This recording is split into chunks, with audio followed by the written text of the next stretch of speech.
दोस्त मैं इस वीडियो में कुछ राजनीतिक से जुड़े कुछ पहलुओं पर बात करेंगे और जो कि जेन्युइन बात है। हर नेता हर लीडर आते हैं अपने कुर्सी को बचाने के लिए अनेक प्रकार के राजनीतिक को खेल कर यहाँ से चले जाते हैं और राजनीति कर जाते हैं। मेरा मानना है और बेहतरीन ढंग से राजनीति हमारे देश की सबसे बड़ी समस्या गौ रक्षा को माना गया। गौ रक्षा कितने सारे नेताएं आए लेकिन रक्षा नहीं कर पाए, सिर्फ समस्या सामने रख दिए, लेकिन उनकी मूल जड़ क्या है, मूल समस्याएं क्या है, कैसे ये सुधर जाएंगे, इनकी कोई परख नहीं कर पाया आज तक। मैं कहता हूं इसकी कैसे समस्या का समाधान किया जा सकता है। अगर आप लोग को मैं ये वीडियो अच्छा लग रहा हो, आप चैनल को सब्सक्राइब कर लें और हमें फॉलो कर लें और कमेंट में जरूर बताएं। मैं ये कहना चाहता हूँ कि गौ पालने वाले व्यक्ति की कैटेगरी अलग है। कोई बड़े पदाधिकारी, कोई बड़े नेता, कोई बड़े लीडर गौ को नहीं पालते। सभी किसान जो अपना जीवन यापन चलाते हैं वह मवेशी को पालने का काम करते हैं, लेकिन इनके पास समस्या क्या चीज है? पैसे की समस्या है, आर्थिक तंगी की समस्या है। अगर मान लीजिए किसी के दरवाजे पर गौ बीमार,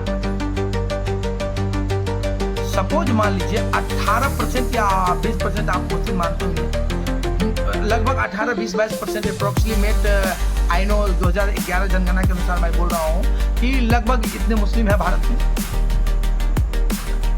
82% हमारे हिंदू धार्मिक लोग हैं,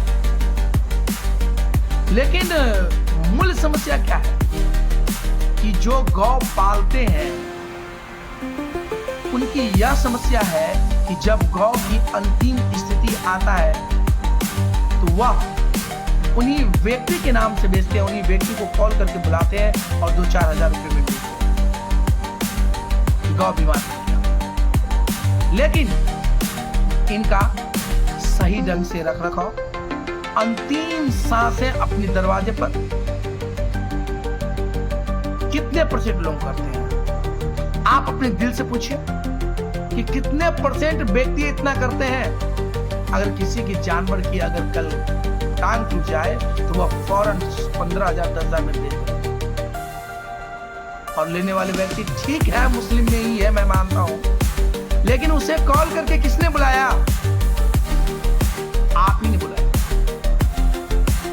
ये हमारी समस्या हमारे देश में। लेकिन इस समस्या का समाधान कैसे है समस्या का समाधान?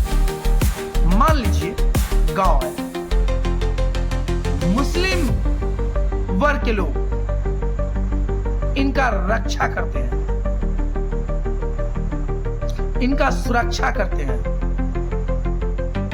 और उसे अपना दरवाजे पर अंतिम सांस लेने देते हैं और उनकी सही तरीके से या तो मिट्टी के अंदर कहीं दफना देते हैं या उनको सुरक्षित ढंग से कहीं पे मरने के बाद एक सुरक्षित ढंग पर, एक सुरक्षित स्थान पर रख देते हैं।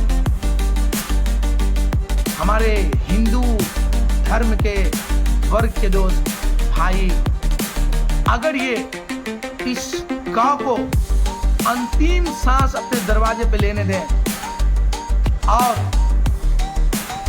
उसे या तो कहीं दाह संस्कार कर दे या नहीं तो मिट्टी के अंदर गाड़ दे या उनको सुरक्षित स्थान पर पहुंचा दे, चाहे उसको जल में डालो हो, चाहे वो नदी में डालो, सुरक्षित जगह अगर पहुंचा दे तो सरकार उसकी मुआवजा दे। मेरा ये मानना है, चाहे उनकी 5,000 कीमत हो, 10,000 कीमत हो, तो वो कैसे हो? सिंपल सी लॉजिक है, धार्मिक चीज है हमारे हिंदू वर्ग की, धार्मिक जीव है हमारे हिंदू वर्ग की।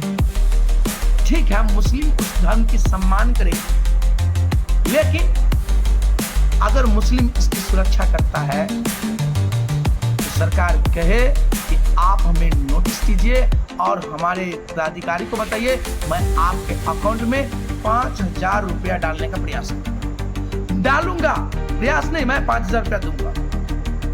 अगर हिंदू भाई ऐसा करते हैं, हिंदू वर्ग के लोग ऐसा करते हैं, तो उनके अकाउंट में प्रत्यक्ष प्रमाण लेकर उनके अकाउंट में 3,000 रुपया सेंड किया जाए या 4,000 रुपया सेंड किया जाए। मुस्लिम वर्ग को ज्यादा पैसा देने का कारण, क्योंकि धार्मिक चीज आपका है, लेकिन ये भी रक्षा करे और हिंदू भाई को थोड़ा कम मुआवजा या तो दोनों को बराबर दे दीजिए, लेकिन रक्षा तो निश्चित होगा। अब हमारे किसान, हमारे मजदूर भाई मजबूर नहीं होंगे गौ बेचने, उनकी या तो दाह संस्कार करेंगे या तो उसे मिट्टी के अंदर दफना देंगे या उसे पानी में बहाव। इससे तो रक्षा होगा ना गौ का, और निश्चित रूप से होगा। मूल पैसे की होता है। आप हमें बताइए, कहते हैं कि 18 या 22% मुस्लिम, 20% यहाँ 80% हमारे हिंदू भाई। तो गौ ज्यादा पालने वाले कौन? हमारे हिंदू भाई। फिर बेचने वाले कौन? हमारे हिंदू भाई।